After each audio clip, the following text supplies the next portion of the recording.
예수께서 성령의 충만함을 입어 요단강에서 돌아오사 광야에서 40일 동안 성령에게 이끌리시며 마귀에게 시험을 받으시더라. 이 모든 날에 아무것도 잡수시지 아니하시니 날수가 다함에 줄이신지라. 마귀가 이르되 내가 만일 하나님의 아들이거든 이 돌들에게 명하여 떡이 되게 하라. 예수께서 대답하시되 기록된 바 사람이 떡으로만 살 것이 아니라 하였느니라. 마귀가 또 예수를 이끌어 올라가서 순식간에 천하 만국을 보이며 이르되 이 모든 권위와 그 영광을 내가 내게 주리라. 이것은 내게 넘겨준 것이므로 내가 원하는 자에게 주노라. 그러므로 내가 만일 내게 절하면 다 내 것이 되리라. 예수께서 대답하여 이르시되 기록된 바 주 너희 하나님께 경배하고 다만 그를 섬기라 하였느니라. 또 이끌고 예루살렘으로 가서 성전 꼭대기에 세우고 이르되 내가 만일 하나님의 아들이거든 여기서 뛰어내리라. 기록되었으되 하나님이 너를 위하여 그 사자들을 명하사 너를 지키게 하시리라 하였고 또한 그들이 손으로 너를 받들어 내 발이 돌에 부딪히지 않게 하시리라 하였느니라. 예수께서 대답하여 이르시되 주 너희 하나님을 시험하지 말라 하였느니라. 마귀가 모든 시험을 다한 후에 얼마 동안 떠나니라. 예수께서 성령의 능력으로 갈릴리에 돌아가시니 그 소문이 사방에 퍼졌고 친히 그 여러 회당에서 가르치심에 무사람에게 칭송을 받으시더라. 아멘. 네, 오늘은 시험 받으시는 그리스도라는 제목으로 말씀 전하도록 하겠습니다. 지난 수요일 시간에 수요 예배 때 예수님께서 태어나신 이야기 그리고 예수님께서 성장하신 이야기에 대한 말씀을 드렸어요. 그래서 오늘 예수님께서 태어나시고 애굽으로 가셨었죠. 동방박사 이야기도 나오고 그리고 나중에 다시 갈릴리 지역으로 오셔가지고 예수님께서 이 갈릴리 지역에서 어디로 가시냐면 성전에 12살에 올라가셨던 그 이야기가 기억날지 모르겠어요. 자, 성전에 올라가셔서 내 아버지 집에 있어야 될 줄 알 줄 모르십니까? 이렇게 이야기하시면서 예수님은 사람들에게 칭찬받고 성장했던 그 모습, 그 유년 시절의 모습을 봅니다. 그래서 12살이 되면 유대인들에게 있어서는 어린아이가 아니라 성인이 된 나이로 이야기를 드렸어요. 그래서 이전까지 유아기 시절 동안 예수님은 열심히 배우셨다 안 배우셨다? 열심히 배우셔서 성전에 계신 선생님들에게 묻기도 하고 그 대답도 들어보고 답도 하셨던 그런 모습을 예수님의 모습을 통해서 볼 수 있었어요. 자, 이제 예수님이 이제 12살에서 계속 성장하시다가 이제 30살이 넘으셨습니다. 이제 33살이 되셨어요. 그래서 예수님이 이제 그리스도의 사역을 하시게 됩니다. 여러분, 그리스도가 누구예요? 하나님의 구원자, 메시아를 이야기합니다. 그리스도를 이야기하는 거예요. 그리스도는 하나님의 아들로서 이 세상을 이 세상의 모든 사람들을 구원하시기 위해서 하나님께서 보내신 하나님의 아들입니다. 자, 이제 예수님은 사역을 시작하는데 사역의 시작을 어떻게 시작하냐면 여러분 마태복음, 마가복음, 누가복음 여기 1, 2, 3장 앞에서 앞장을 보면 예수님의 사역을 시작하는 장면들이 나옵니다. 그 중에서 빠지지 않고 나오는 장면이 뭐냐면 따라해 보세요. 세례. 여러분 세례가 뭐예요? 세례는 보통 우리가 보는 세례는 목사님이 이 성찬식과 세례식을 집례를 하는데 세례식을 통해서 물과 성령으로 거듭난다고 하죠. 그래서 물이 내 머리에 묻혀지는 순간 나는 물속에 담겨지는 거예요. 물속에 담가졌다는 것은 내 죄는 죽었습니다. 나 자신은 죽었습니다. 그리고 다시 물속에서 이렇게 건져질 때 나는 그리스도 예수로 삽니다. 그래서 이 세례는 나는 죽고 예수로 산다는 의미가 담겨져 있습니다. 사실 이 안에는 어떤 의미가 담겨 있냐면 그래서 세례를 통해서 우리 죄 사함 받았습니다 라는 그런 고백이 담겨져 있어요. 그럼 세례는 언제 유래됐을까요? 세례 여러분 구약 시대에 세례를 베풀었을까요? 안 했을까요? 이야기를 들어보니까 구약 시대 세례 못 들어본 것 같은데. 여러분 구약 시대에 죄 사함 받을 수 있는 방법이 뭔지 알아요? 짐승의 제사를 통해서 우리의 죄가 짐승에게 전가되고 제사장이 이 짐승을 가지고 각을 떠서 번제단 위에 올려놓고 하나님께 드리는 거였어요. 불태워서.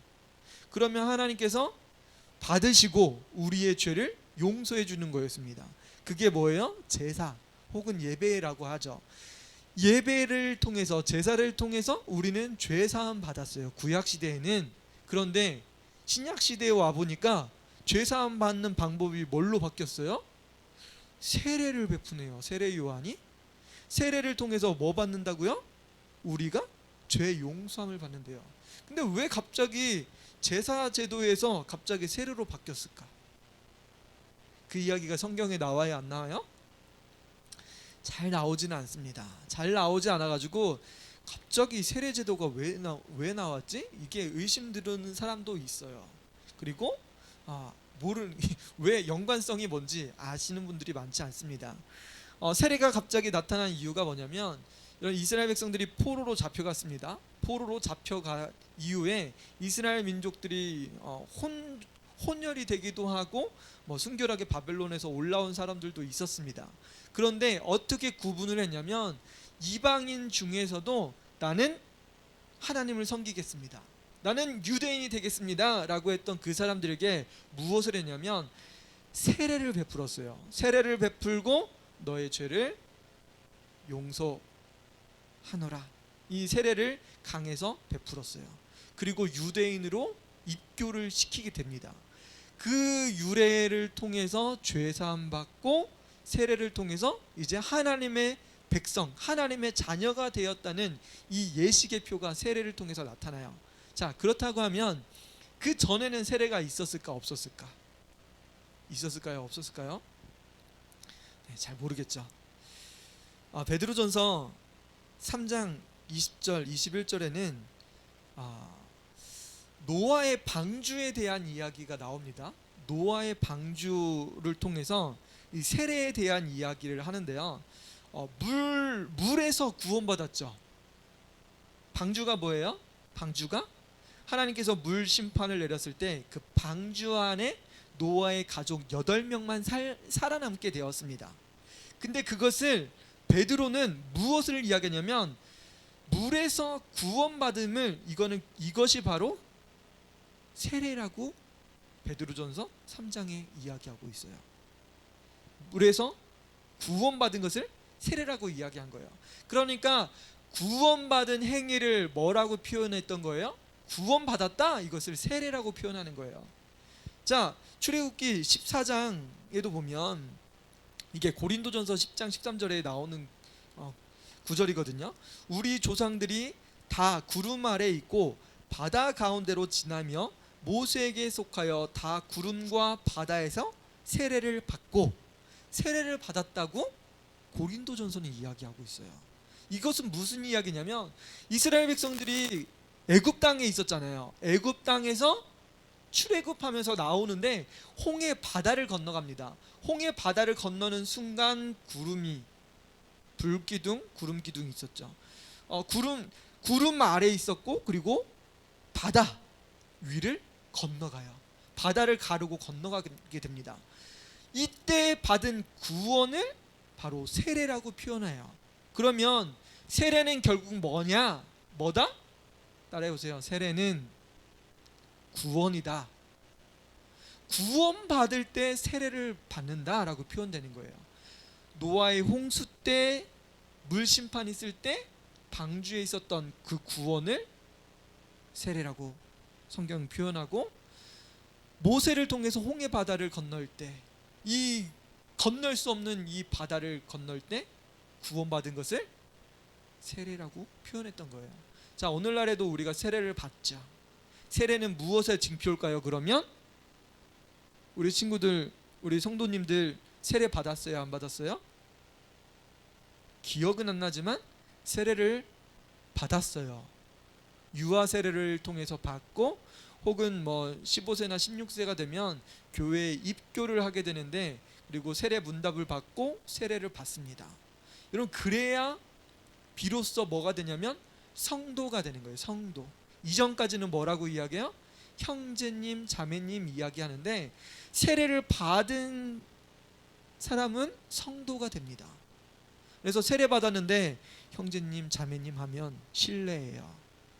세례 받은 사람은 성도라고 불러줘야 돼요. 오케이?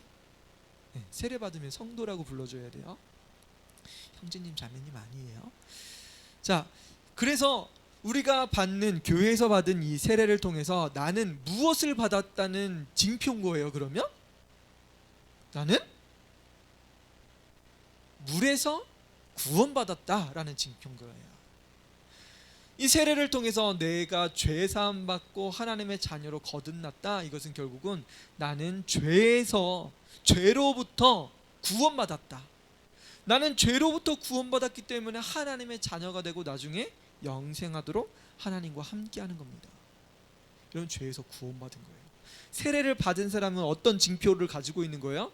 나는 구원받았다는 이런, 어떻게 보면 사인이, 하나님의 사인 같은 것이 여러분들에게 있는 거예요. 자, 그렇다고 해서 우리가 세례받았다고 다 구원받는 것은 아니다.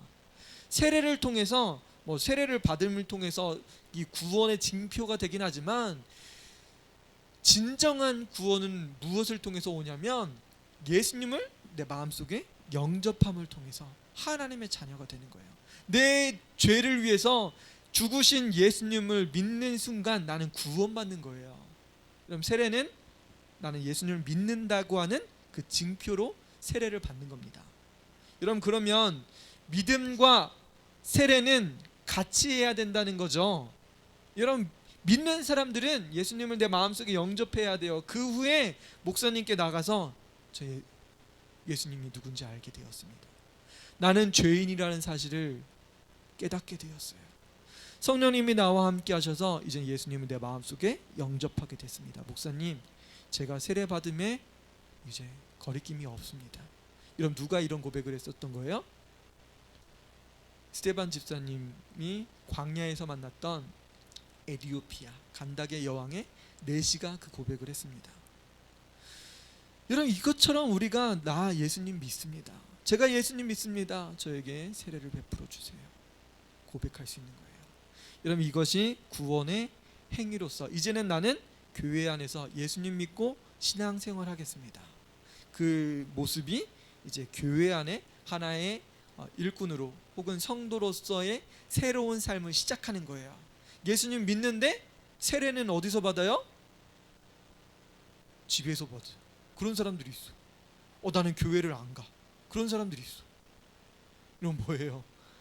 구원받은 성도의 삶이 아닙니다. 여러분, 집에서 예배드리는 이런 행위들은 하나님 앞에 옳지 않아요.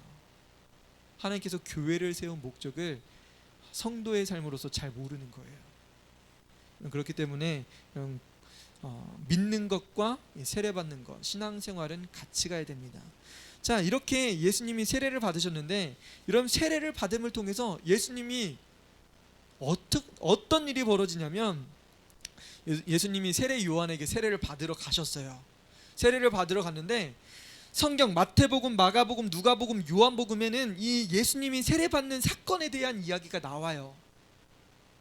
이런 사복음서에서 4번이나 한 가지 사건을 4번 다 기록하는 것은 정말 드문 일입니다.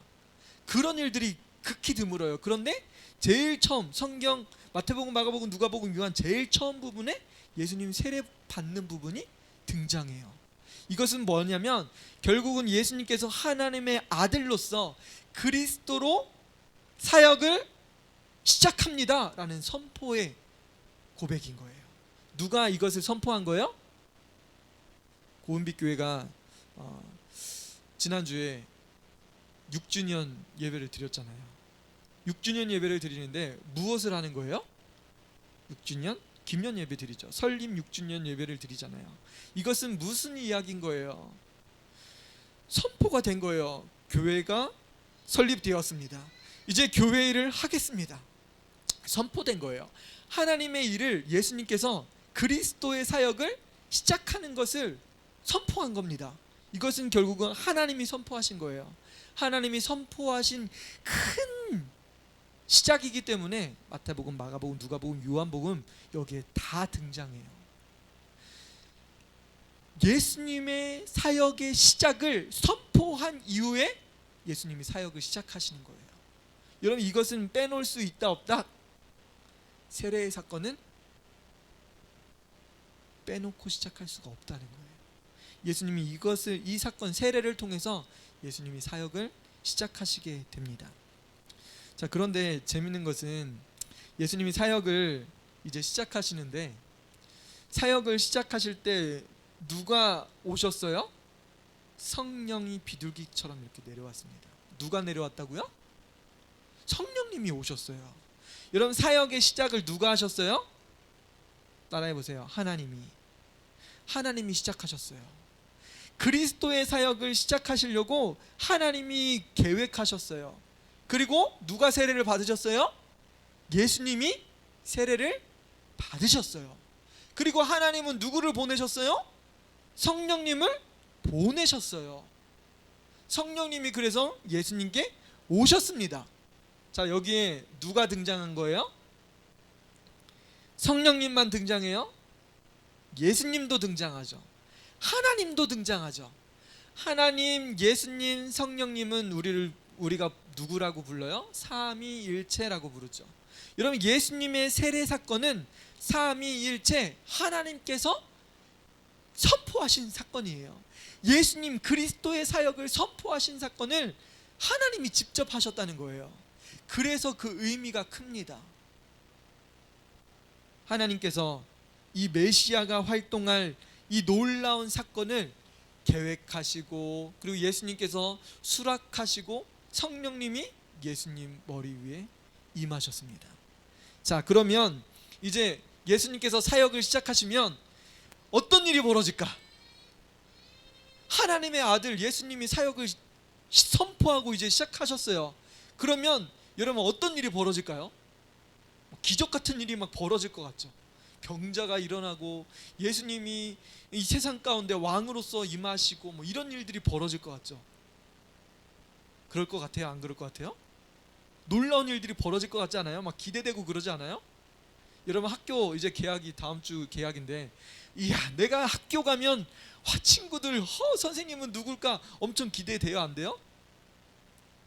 안 되죠? 돼요? 되는 친구들도 있고 안 되는 친구들도 있고, 막 엄청나게 기대하는 친구들도 있어요. 와, 드디어 학교 간다. 드디어 이제 새로운 반이야. 이 길었던 2달 동안의 방학 이제 끝이야. 이제 나는 새로운 친구들 만나서 재밌게 놀 거야. 근데 우리 아이들 보니까 코로나가 바로 시작돼가지고 2년 동안 3년 동안 힘들었던 친구들도 있더라고요. 자, 예수님이 사역을 딱 시작하셨는데 성령님이 함께 하셨어요? 안 하셨어요? 함께 하셨다고 이야기해요. 4장 1절에 보면 예수께서 성령의 충만함을 입었습니다. 요단강에서 성령의 충만함을 받고 세례를 받았어요. 근데 어디로 가셨대요? 성령의 충만함을 가지고 광야에 가서 40일 동안 성령에게 이끌리셨다라고 성경은 이야기하고 있습니다. 여러분, 마태복음 4장 1장에도 성령에게 이끌리셨다고 말씀하시고, 마가복음에도 성령이 곧 예수를 광야로 몰아내신지라, 누가복음에도 성령의 충만함을 믿어 광야에서 40일 동안 성령에게 이끌리시어, 광야에 간 사건은 누가 끌고 가신 거예요? 예수님을? 하나님의 아들 그리스도를 누가 끌고 가셨어요? 성령님이 예수님을 광야로 몰아 넣으신 거예요. 광야로 끌어가셨습니다. 여러분, 고은빛교회가 시작됐어요. 6주년 지났어요. 여러분, 시작됐는데 막 부흥하고 그래요? 막 사람들이 막 몰려오고 그리고 내 안에 막 성령님이 역사하시고 병자가 치료되고 그래요?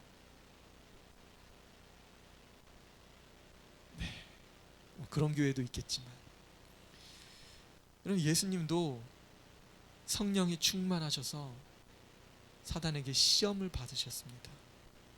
이런 우리에게 주는 메시지가 있는 거예요.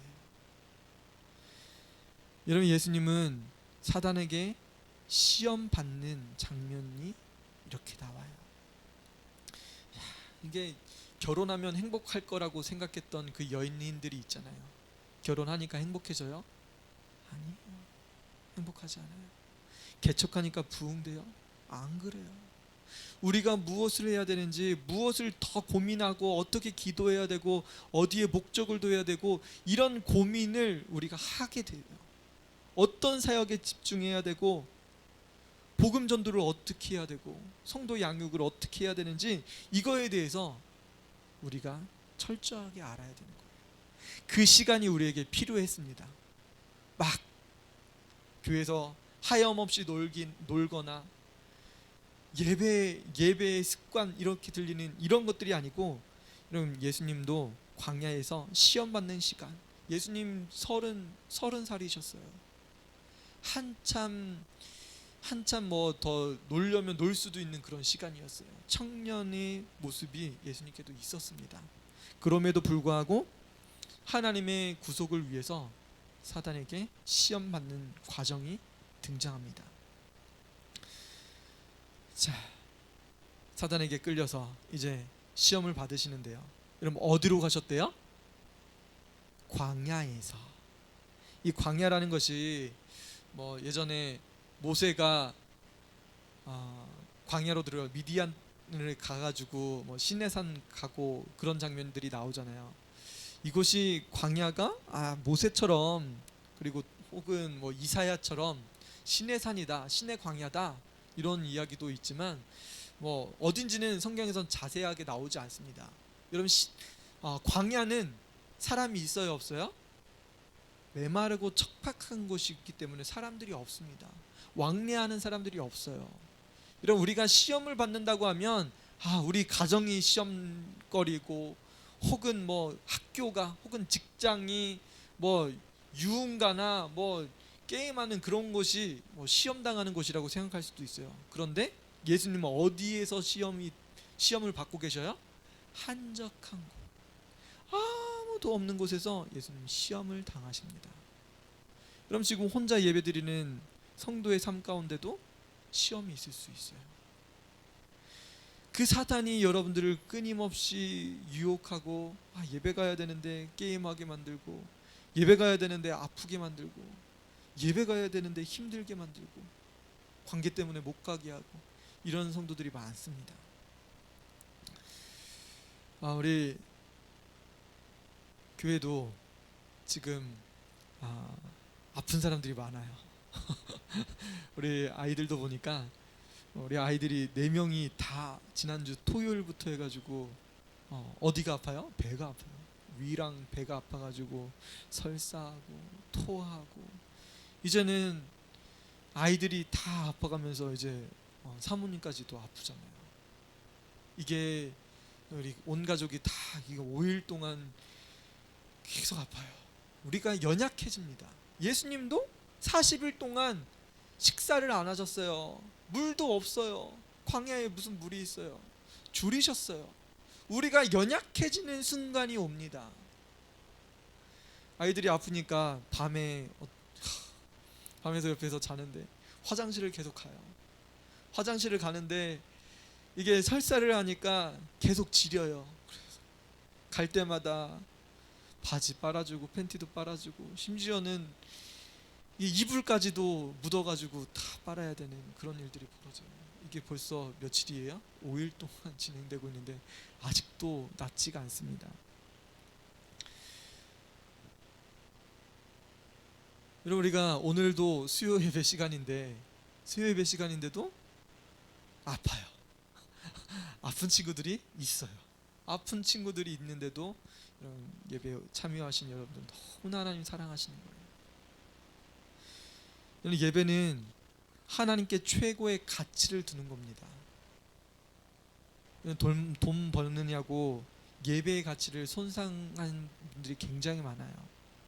나는 돈을 벌어야 되니까, 나는 애들을 먹여야 되니까, 남편이 집에 들어오는 시간이니까, 예배는 못 드려요. 이렇게 하시는 분들이 굉장히 많습니다. 이런 예배는 하나님께 최고의 가치를 두는 것이 예배예요. 먹는 것이 가치가 우선이 되는 게 아니에요. 피곤하니까 잠자야 되는 것이 예배의 가치가 아닌 거예요. 돈을 많이 버는 게 우선의 가치가 되면 안 됩니다. 예배는 하나님께 가장 최선의 가치를 두는 것이 바로 예배인 거예요. 경배인 거예요. 그렇기 때문에 예배에 올 때마다 하나님 여러분들 기뻐하시는 거예요. 너는 올바른 가치를 갖고 있구나. 올바른 가치관을 가지고 예배를 드리는구나. 하나님께서 우리를 칭찬하시는 거예요. 여러분, 이것이 훼손되면 절대 안 됩니다. 그런데 사단은 뭘 하길 원해요? 예배의 가치, 경배의 가치를 훼손시키려고 하는 거예요. 이런 실질적으로 사단이 예수님을 시험할 때 누구를 어떻게 시험하고 있는지 여러분 알고 계세요? 이런 오늘날 많은 이단들이 있잖아요. 하나님 예배한다고, 하나님께 경배한다고 신학도 하고 혹은 뭐 여기저기 가서 성경 혼자 뭐 통독을 하고 배우고 하면서 그 사람들이 병 고치는 치유의 능력도 받고 혹은 뭐 예언의 능력도 받고 심지어는 수많은 사람들을 양육하는 그런 능력도 가진 사람들이 굉장히 많았어요. 근데 그 사람들이 하나님께 경배를 그치고 내가 성경을 많이 한다고 목회자들을 깔보고 교회를 무시하고 하다가 이단들이 되신 분들이, 교주가 되신 분들이 굉장히 많습니다.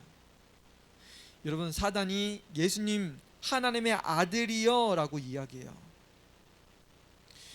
4장 3절에 마귀가 이르되 내가 만일 하나님의 아들이여든, 마귀가 하나님의 아들, 이제 그리스도가 사역을 시작하는 것을 사단은 알았어요. 그래서 사단이 예수님께 찾아와서 40일 동안 굶주리신 그분에게 찾아와서 하나님의 사역 네가 감당할 수 있느냐? 내가 너를 시험해 볼게. 유혹하는 거예요. 어떤 시험이에요? 너 지금 배고프지? 네가 하나님의 아들이면 이 돌들로 떡덩이 되게 해서 먹어보세요. 여러분, 사역을 실패한 사람들이 뭐예요? 하나님께 경배를 안 하고 어떻게든지 자기 가치관에 하나님을 끼워 맞추는 거예요.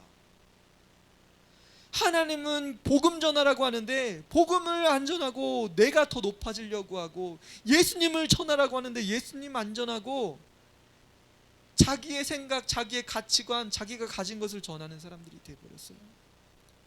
여러분, 예수님은 하나님의 아들로서 이 사명을 감당할 게 있었어요. 그 사역이 뭐예요? 골고다에서 십자가를 지셔야 되는 사명을 예수님은 가지고 계셨던 거예요. 여러분, 사단은 이 예수님의 사명을 훼손시키려고 합니다. 네가 하나님의 아들이라고, 지금 배고프잖아. 너 하나님의 사역 감당하려고 하면 배고픈데 어떻게 이 사명 감당할 수 있어? 이 돌 떡덩이로 만들어서 바꿔. 그래야 너 사역할 수 있어. 이거 아니면 안 되잖아요. 예수님은 사단의 이 유혹을 물리치십니다. 여러분, 사람은 떡으로는 살 수 있어요. 떡으로 살 수 있어요. 이 육체는 떡을 먹어야 살아요. 그런데 우리는 영의 양식을 먹어야, 하나님의 말씀을 먹어야 어떻게 될 수 있어요? 영생을 얻을 수 있습니다. 하나님의 말씀을 먹어야 우리가 영생할 수 있는 거예요. 기록된 바 사람이 떡으로만 살 것이 아니라 하였느니라. 예수님은 하나님의 말씀으로 사단을 물리치셨습니다. 여러분, 또 두 번째 유혹하시죠. 어떻게 유혹해요? 천하 만국을 보입니다. 순식간에 천하 만국을 확 보여줘요. 마태복음에는 높은 산 위로 올라가셨다고 이야기하는데 천하 만국을 싹 보여줍니다. 천하 만국을 보여주면서, 야, 이거 다 내 거거든? 이거 다 내 권세야. 사단이 자기가 자랑해요. 그러면서 나한테 경배하면 이 모든 것을 너에게 줄게 이야기해요. 여러분, 이것은 사단이 다스리는 세계입니다. 여러분, 온 세상이 사단의 권세 아래 있습니다. 사단이 다스리는 나라, 물론 예수님은 사탄이 다스리는 이 세계를 하나님의 나라로 바꾸시려고 오셨어요. 그런데 사탄에게 굴복하게 된다면 하나님의 나라로 바꿔야 되는데 하나님의 나라가 거기 임할 수가 없습니다. 사탄에게 굴복하는 순간 그것은 하나님 나라가 아니라 사탄의 왕국이 되어버리는 거예요. 예수님은 굴복하실 수가 없었습니다. 오직 하나님만 경배하고 다만 그를 섬기라 하였느니라. 예수님은 자기 사명이 무엇인지 아셨어요. 하나님만 경배해야 된다는 사실을 알고 하나님만 섬겨야 된다는 사실을 아셨어요. 그 하나님의 아들이 나도 하나님을 경배해야 돼, 나도 하나님께 예배해야 돼, 그 이야기를 하시는 거예요. 그럼 집에서 간단하게 예배 드리면 되죠. 예배 온라인으로 좋죠. 지금 아프니까 괜찮아요. 지금 바쁘니까 우리 애들 밥 먹여야 되니까 간단하게 예배 드릴게요. 나중에 이거 어떻게 하면 좋아요? 이게 사단의 계략이고 사단이 우리를 넘어뜨리려고 했던, 예수님께 했던 그대로 그 계략인데 이거 그대로 우리는 넘어지고 있어요. 피곤하다고 못 가겠어요. 배고파서 못 가겠어요. 친구들이 놀러 가재요. 못 가겠어요. 여러분, 사단이 우리를 끊임없이 우리를 무너뜨리려고, 우리가 하나님의 사명을 감당하지 못하게 하려고 사단은 유혹하는 거예요. 이런 세 번째, 사단이 유혹합니다. 예루살렘 성전 꼭대기에 딱 올려놓으십니다. 그리고 사단이 어떻게 해요? 하나님의 아들이여든 뛰어내리라. 당신의 사자들이 하나님이 너를 위하여 그 사자들을 명하사 너를 발이 땅에 떨어지지 않게 하실 겁니다. 이렇게 유혹을 해요. 그들이 손으로 너를 받들어 내 발이 돌에 부딪히지 않게 할 겁니다. 이렇게 유혹을 해요.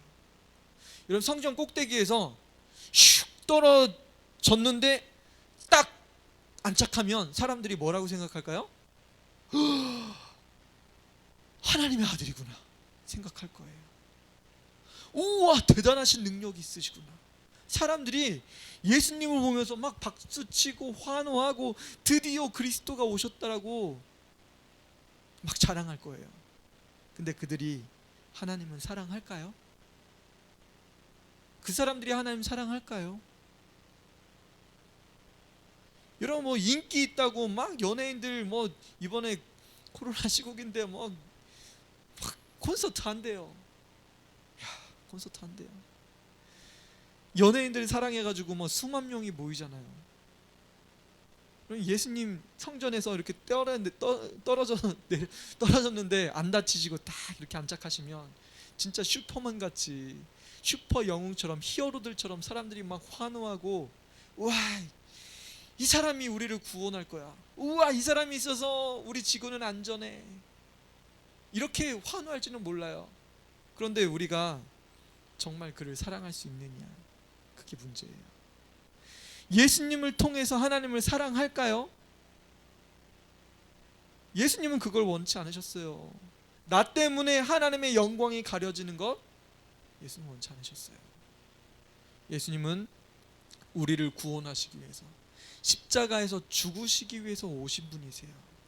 자기가 그 영광을 차지하려고 오신 분이 아니셨어요. 예수님은 사탄의 유혹을 물리치십니다. 주 너희 하나님을 시험하지 말라 하였느니라. 여러분, 마귀가 이렇게 시험한 이후에, 여러분 13절에 보시면 마귀가 모든 시험을 다한 후에 얼마 동안 떠나니라. 마귀는 예수님을 아무리 시험해도 예수님은 시험에 들지 않고 자기의 사명을 감당하시겠다고, 자기의 사명을 굳건하게 수행하겠다고 사단에게 선포한 거예요. 네가 나를 유혹한다고? 나는 하나님만 경배하고 하나님의 이 복음을 전하고 하나님만 사랑하겠어. 하나님의 사명을 감당하겠어 사단에게 선포했던 거예요. 그 순간 사단이 예수님이 하나님의 사명을 감당할 것을 알게 된 거죠. 그렇게 떠납니다. 그렇게 떠나고 끝이었을까요? 아니죠. 끝이 아니죠. 예수께서 성령의 능력으로 갈릴리에 돌아가시니 그 소문이 사방에 퍼지고 친히 그 여러 회당에서 가르치심에 무사람에게 칭송을 받으시더라. 여러분, 예수님이 가는 곳마다 예수님 복음을 전하고 병든 자를 치료하시고 귀신을 내어 쫓고 하나님의 일을 하셨습니다. 그럼에도 불구하고 사단은 어떻게 했을까요? 자기의 하수인을 통해서, 불의한 청지기를 통해서, 불의한 정치인들을 통해서, 불의한 종교 지도자들을 통해서 수많은 군중들을 통해서 예수님이 하나님의 사명 감당하지 못하게 막습니다. 엄청나게 막아요. 그래서 예수님을 십자가에서 죽게 만들고, 혹은 예수님이 하나님의 사명 감당하지 못하게 끊임없이 유혹합니다. 예수님은 오병이어 사건에서도 알듯이 사람들이 예수님을 왕으로 만들려고 해요. 그때 예수님은 조용히 한적한 곳을 향해서 떠나십니다. 그럼 예수님은 자신의 사명만을 감당하길 원하셨어요. 그러면 교회가 세운 목적이 뭐예요? 교회가 세워진 유일한 목적, 그것은 바로 복음 전도입니다.